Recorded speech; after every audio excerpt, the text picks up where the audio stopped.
Hello and welcome to another video. My name is Sifat and today we're going to talk about a very important topic. Is leasing dying? The reason I say that is because now there's something called car subscriptions. What is it? And how is car ownership changing due to it?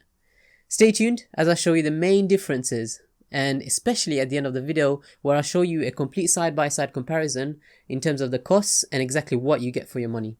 So stay tuned and hope you enjoy the video.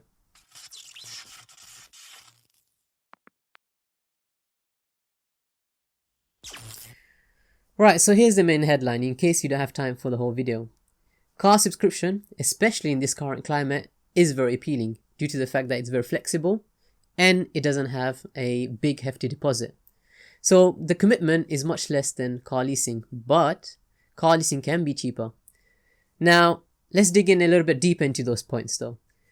First of all, what is car leasing? Well, car leasing is a very traditional industry that hasn't changed much. You usually get it from dealerships or third parties, and essentially you get the car from between usually on average 2 years, and it can go up to even 5 years.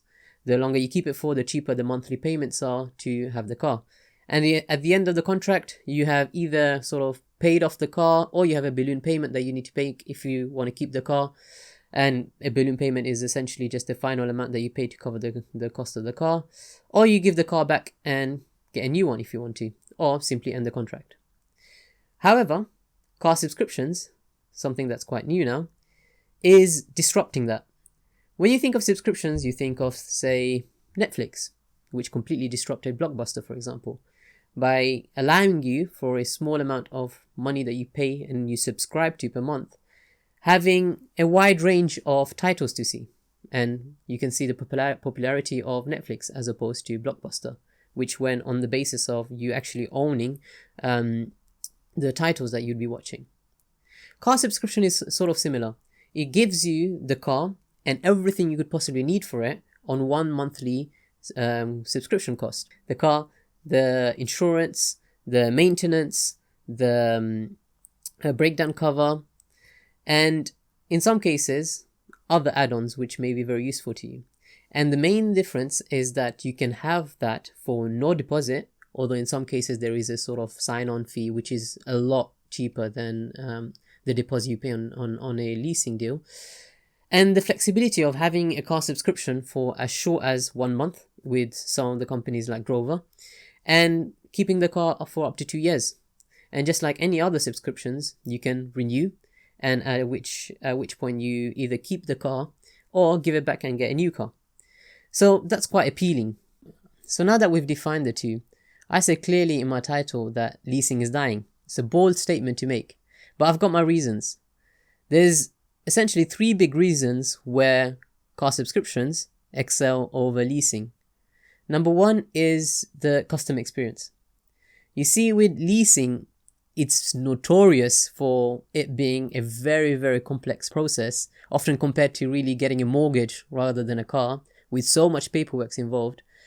And often the people you're dealing with are seen as sly. They want to oversell you something. It's an experience that really, when we look at these Trustpilot reviews, it's really bad. Most people are complaining about the fact that there is no transparency and there's a lack of communication.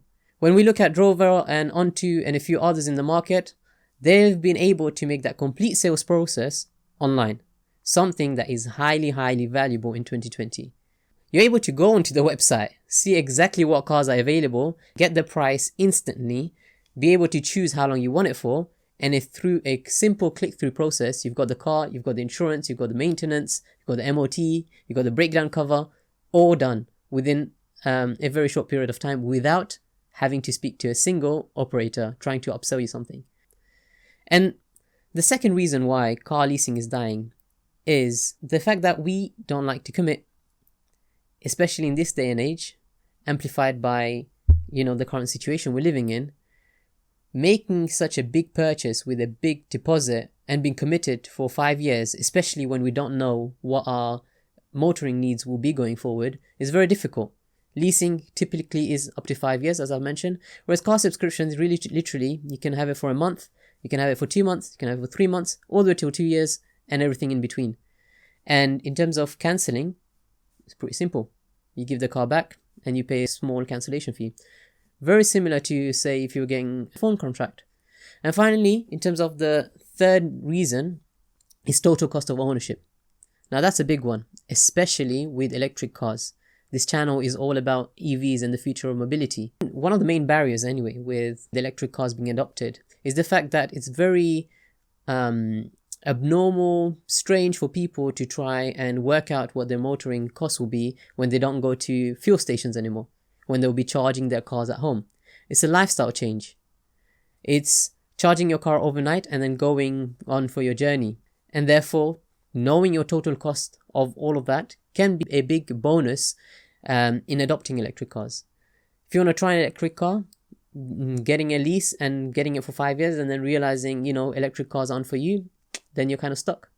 Whereas with electric cars, and these companies have a wide array of them, especially Onto, who focuses specifically on electric cars, you can try it very easily. And especially when you look at, again, these reviews of Onto, the bad negative reviews that we get are the fact that people are on very long waiting lists. So you can see that it's very, very popular, and actually demand is surpassing current supply. Next, I've got 3 companies here: Drover, Onto and Select Car, 2 subscription and 1 leasing, all using Nissan Leafs as a base on 24-month subscriptions or 24-month lease with similar mileage.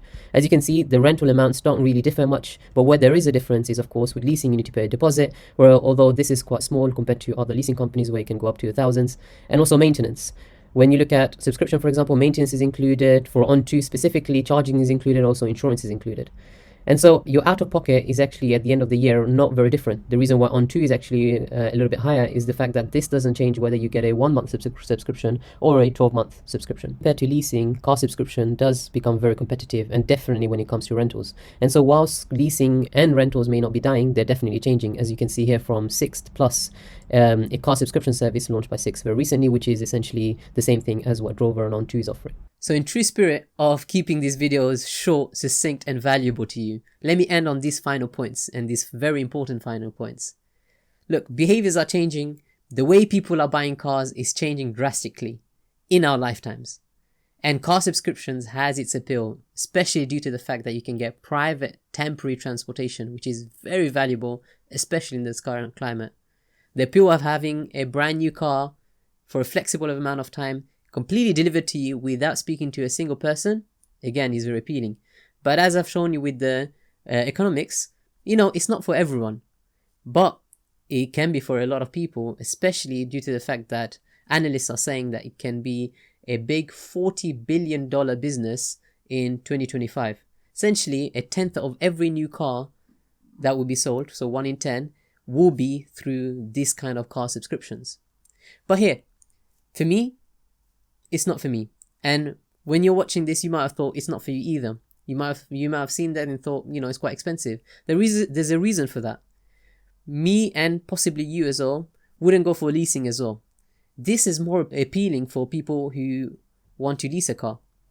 You and I may be very comfortable in going on Auto Trader, finding a car that's depreciated quite a bit already, and getting that, and knowing that we can sell it for roughly the similar price in a year or two. And look, that's not changing, that's staying, but that's not for everyone. Some people want the latest car, the best car, without having to put down a physical lump sum.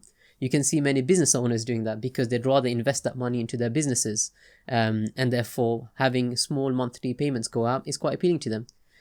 Those are my views. Hope you benefited. And look, I'm coming up with a lot more content, especially with how transport is changing, how we move around, the main decisions that will be made by yourselves and people around you. And so if you're curious and excited about what the future is about, I've got a lot of research, a lot of content coming for you. So please subscribe so you'll be the first to know, especially my next video, which will be about hydrogen cars and electric cars, and what do we see that future to be like? Is it going to be one or the other? I'm going to go through that in a lot of detail and take a different stance to maybe how other people in the industry have done. So stay tuned for that. Hit the bell icon if you want to hear about it as soon as I launch it. And of course, please subscribe.